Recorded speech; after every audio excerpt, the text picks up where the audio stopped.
If you've ever felt completely overwhelmed by portrait photography, or just at a loss of what to focus on to take you to that next level, then come hang with me.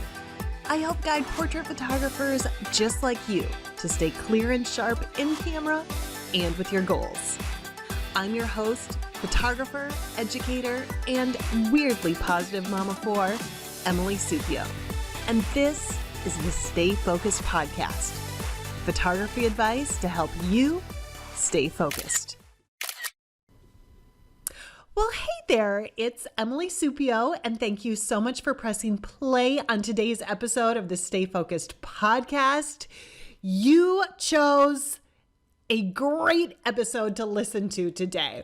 And if this is your first time listening to the podcast, you most definitely picked the right one to listen to, because we are going to be talking about one of the biggest issues that newer photographers face.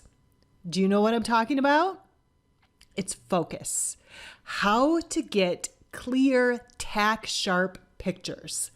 Because chances are you have taken pictures that just are not up to par. They're not up to the standards you would like them to be. Am I right? Either they're a little soft, or they're blurry, or they're just not as crisp and clear as you would hope they would be. And if you do have this problem, and I'm guessing you do, because I want to be honest with you, a lot of new photographers have this problem.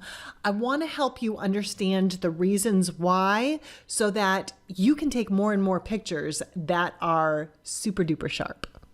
So today I'm going to break down 10, yes, there are 10 things that you can do and start realizing to get those pictures that are sharp, clear, in focus, not blurry, not soft, and the way you hope they would be. But before I break down these 10 things, I have a question for you. Actually, it is a question, but it's more of a request too. If you've been listening to the show for a while, I would love it if you would take a minute and head over to iTunes or Spotify or wherever you listen to podcasts. Hit the subscribe button, and then if you have another 5 seconds, if you would leave a rating and review for the show, that would mean so much to me. And then if this is your first time listening to the show, like I said, you picked a great episode to start with. If you like today's episode, if it connects with you, if it helps you with your photography journey, I would love if you would head over and leave a rating and review for the Stay Focused podcast too, on whichever podcast platform you are listening to the most. That would really mean a lot to me. And now, as I asked that, I guess, it was more of a request than a question. So maybe that's why I stopped at the beginning and had to, question myself about that. But yes, it is a request. And you know what? I don't want to just ask you all for things. I want to give you something too. So if you are a newer photographer, if you are looking to really start taking pictures that you love with more confidence, if you want to understand the camera so that you can take shots of your kids and maybe even turn your passion into something more one day, then I invite you to join me in my free 1-hour online photography class, the 4-step framework to confidently shooting gorgeous portraits. And you can register for that by going to cozyclicks.com/framework. That exact link is going to be in the show notes or the description of any of the podcast platforms that you are listening to right now. So if after the show you're like, yeah, that sounds like me, I'd love to sign up and watch that. I would love to have you there. So make sure you check that out. Again, cozyclicks.com/framework. All right, you guys, let's get into focus, because it is such an issue. It is such a problem. It is such a struggle and frustration with so many of us when we first pick up that camera and want to take these professional looking shots. Am I right? We get our cameras and you want it to feel really easy. And you want to know what you're doing so that they can come out clear. You want to feel more confident with the camera. Am I right? And you want to know that that money shot is going to turn out. You don't want to feel nervous that the shot that you take that you love, the one that I keep bringing up where your kids are finally looking at you, you want to know that that shot is going to come out and going to be crisp and clear. And you definitely don't want to have those nerves or those feelings when you break out and start shooting other people or seeking out clients or trying to make some side money or even grow into a bigger business. You don't want to have those feelings, am I right? It might even be what's stopping you from moving forward in your photography journey right now. And I know not everybody wants to start a business or making money or make money. I know some of you want to do this as a hobby only, and that's totally okay too. But for those of you who are thinking, you know what, I would like to do a little bit more, I think what stops a lot of us right there is this feeling of, can I get my pictures in focus? Can I get them crisp, clear, and tack sharp? And I want to go through 10 things that you can do or you can start realizing so that your pictures will be in focus. Are you ready for them? All right, good. Let's get going. Number 1, I want you to realize that there is not just one reason. There's a lot of different moving parts when it comes to photography. There's a lot of different moving parts when it comes to your camera. And so a lot of people come to me, even a lot of my students will come to me and have this issue with focus. And I think they're looking for this one magic pill, I guess you could say, or this one magic reason that I can tell them that will get their pictures in focus. And what I want you to realize is that it's not just one thing. There's a lot of different moving parts that are going on in photography. And so we've got to understand how they all work together, which leads me into number 2. Okay, we're just going to move right along today. So number 2, you've got to start understanding the different things that might be causing it. And don't worry if you're like, okay, I've got this, but I don't know what those things are. We're going to get into them. Okay. So first, I want you to realize, number 1 is that there's not just one reason. And number 2 is you've got to start understanding and figuring out the reasons, and there could be more than one, that are causing the blurriness. This brings me into number 3. And this is what a lot of people do at first. You probably are doing it or have before. I definitely did it. Don't blame your gear or your lack of it. Okay. So if you're using a starter level camera right now, or you've got like your kit lens or, a lens that was only $100, you might be thinking, okay, well, my pictures could be more in focus if I had a better camera, if I had a more expensive camera, or the newest camera out there, or the mirrorless one that's out there, or if I had a Nikon instead of a Nikon instead of a Sony, or a Canon instead of a Nikon, whatever it is. We seem to blame our gear.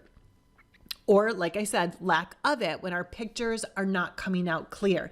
And I want you to stop doing that. It is not your camera. It is not your lens. And I have worked with so many students that have started with a starter level camera and a kit lens. And once you learn those moving pieces, going back into that number 1 and number 2 thing I just talked about, once you understand how everything fits together, it doesn't matter if you're using a starter level camera or the most expensive one out there. You will be able to get pictures that are in focus. Okay. So don't blame your gear anymore. Don't think that you don't have the equipment that you need to take a clear shot. You do. Okay. Got it? All right. Let's move into number 4 then. Give yourself time to learn the different functions of the camera. Okay. Learn things like aperture, like shutter speed, like ISO. But the important part of this thing that I just said for number 4, time. Give yourself time. A lot of us get the camera and we want it instant, right? We want to have these professional looking pictures. We want pictures that are sharp and clear. And of course we do, right? We're all creative people. We want that perfection. We want that magic.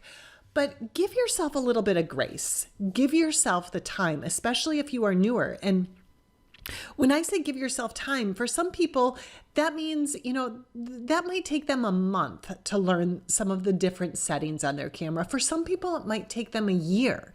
There's not a specific time limit. We're not on a race with each other. There's no, magic imaginary finish line out there. You have to think about yourself, the time that you have, the time that you're putting into it, but give yourself that time. Don't think that it's going to be instant, but give yourself the time to really start to understand the different functions of the camera. And then this brings me into number 5. I told you we're just going to keep going right along here because we got 10 things today, you guys. Number 5 also has to do with time. I want you to give yourself the time to set the shot up. Oh, that was like a tongue twister. Yes, the shot. I had to think for a second if was going to have to edit out some bad words there, but I don't think I said any in my tongue twisting of that. But give yourself the time to set up the shot. So instead of moving super fast and, getting your kids in an area where you want to take their picture and just pressing the shutter a whole bunch of times and just hoping that one will turn out, don't go so quick. Really take a look at the different settings that you gave yourself time to learn. Remember, going back to number 4, you gave yourself the time to learn the aperture and the shutter speed and the ISO. And then once you're there in the moment, give yourself the time to really set it up correctly. Don't rush. Don't think that by pressing the shutter button 100 or 1,000 times, one will come out great and you'll get lucky. But take the time to really slow down and take a look at what you're doing before you start pressing the shutter button. I promise when you slow down the moment, it's going to help you get those pictures that are in focus and sharp. All right, let's move into number 6. Ooh, and this goes into that quickness again. I must have done this on purpose, I guess, as I was coming up with these 10 things. Everything just kind of flows together. So on purpose, yes. But number 6, okay, instead of moving so fast and trying to learn it all, and then feeling let down when your pictures are blurry, slow things down. And then this is where number 6 comes in. Keep things simple. Okay? Keeping things simple is going to help get those pictures in focus, because a lot of times we think that, again, going back to like this magic setting that we have to have, or this magic function or button on our camera that we push to make our pictures in focus. There's not. It's those simple functions of your camera, and back to things like aperture, shutter speed, and your ISO, those 3 things, keep it simple, that you have to learn. You don't have to know what every single menu does. You don't have to know what every single dial does on your camera. You don't have to know what all the buttons do. You don't have to be fancy with it to get sharp pictures. You've just got to keep it simple and understand those simple functions and get really good at those. Okay. And as I'm saying this, if you are still really unclear on these functions that I keep talking about, this aperture and shutter speed and ISO, if you're unclear on that, I do have a free manual mode handbook. If you don't have it, you can grab it. It's on the Cozy Clicks online photography school website, or you can go to cozyclicks.com/handbook and you can download that. So if as you're listening to this, you're like, I need a little bit more help with some of those functions, download that handbook and that's going to help you out. Okay. Okay, let's go into number 7.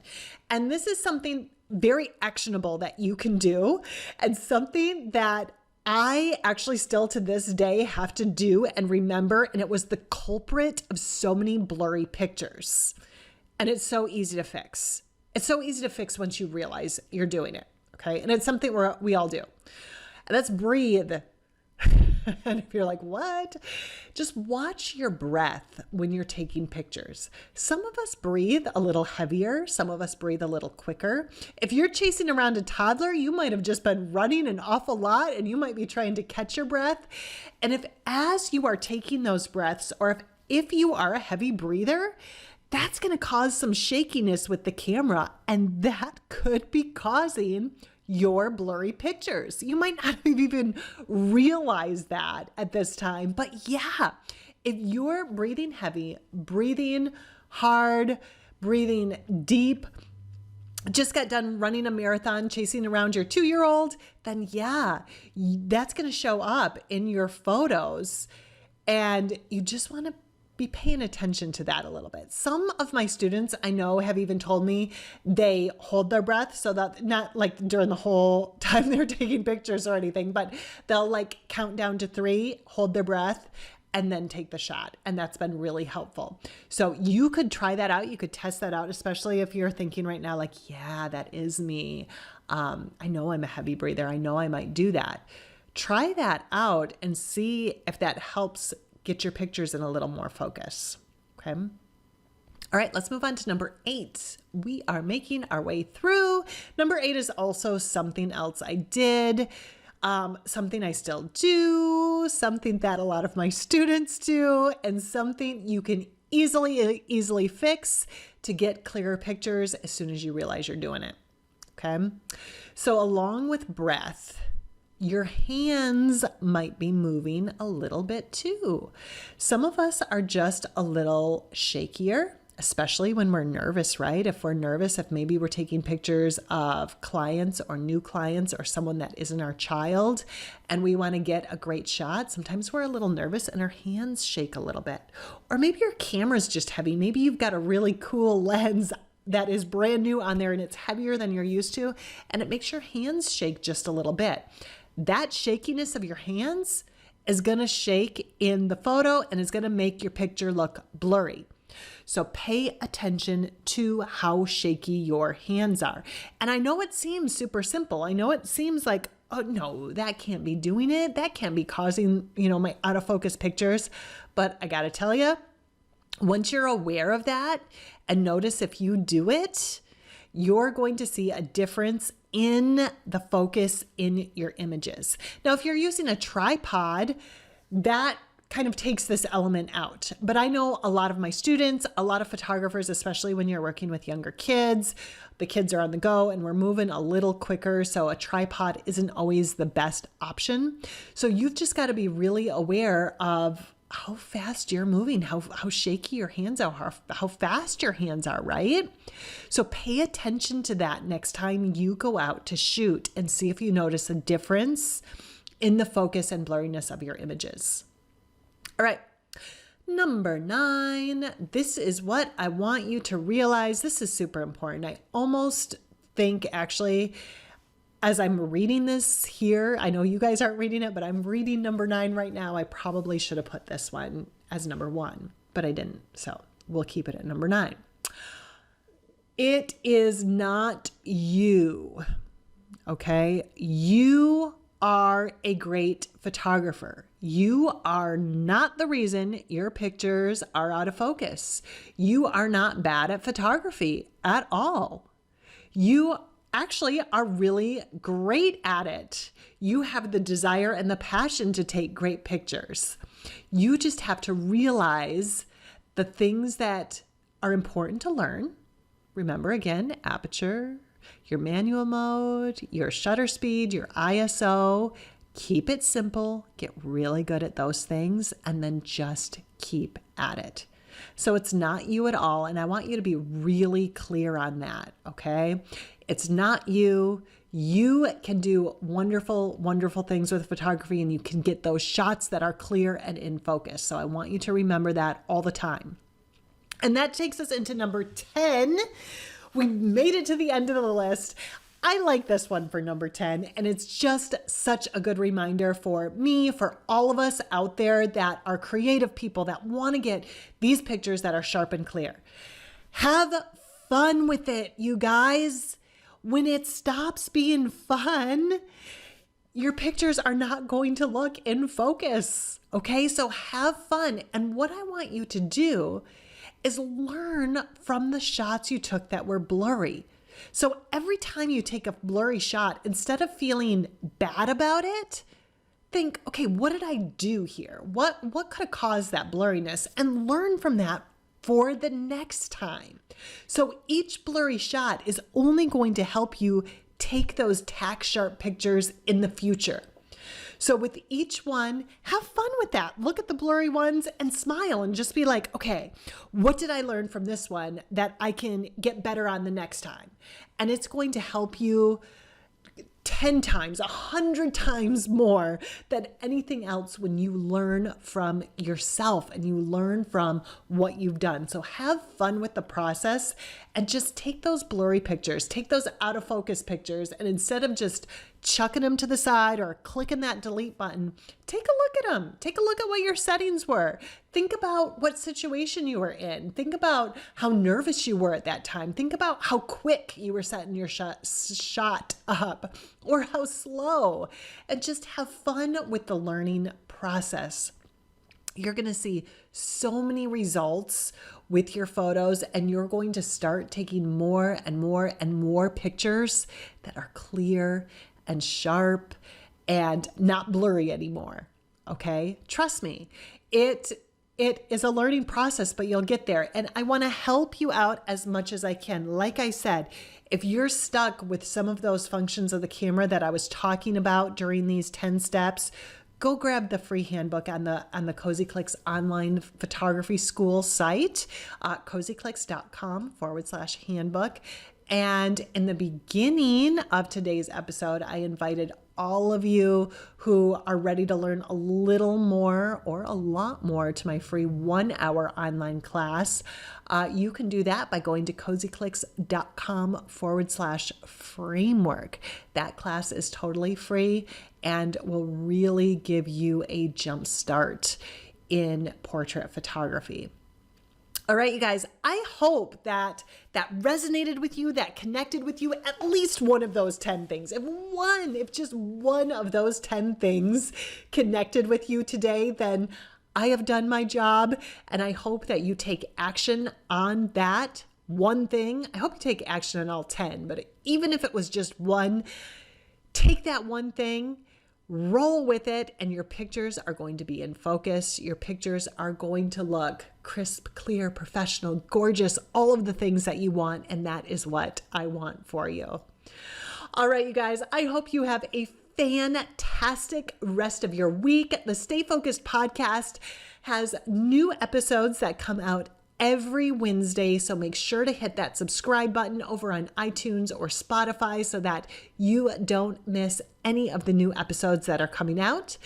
And until that time, here's to staying in focus in camera and with your goals. Bye, you guys.